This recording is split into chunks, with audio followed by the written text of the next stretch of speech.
The other day I showed you guys both these new to us machines, and a lot of you guys pointed out that this machine needs more work than just the outriggers like I was stating in the video. And of course that's true, so I thought I would give a little more explanation as to what we need to do to this machine to make it work and how we can make that happen relatively quickly.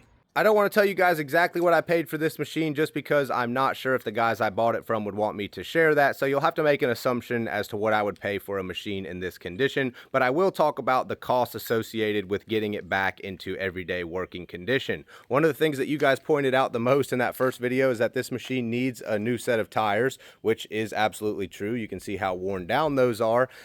But before we replace the tires, we'll probably get the machine working and run for a couple days or even a couple weeks to make sure that it doesn't have any major underlying issues, because a set of tires probably costs between $8,000 and $10,000 for this machine. The good news is we have a couple parts machines in the back that we can steal some really good wheels and tires off of, and that's the route we'll actually go once we verify the machine is good. And then, like I said in the original video, both the outrigger cylinders on this side need to be repacked and reinstalled. Assuming that there are no issues with the cylinders themselves, we'll replace the seals and put them back on ourselves in-house. So that'll cost us probably around $500 per cylinder. So I'm on top of the machine now, but one thing I forgot to mention in the original video is that the swivel or the rotary needs to be rebuilt. It basically just needs all of the seals replaced. Not really that difficult, but it is a little bit time consuming because we have to take a bunch of these lines off and unbolt it and pull that whole thing straight up.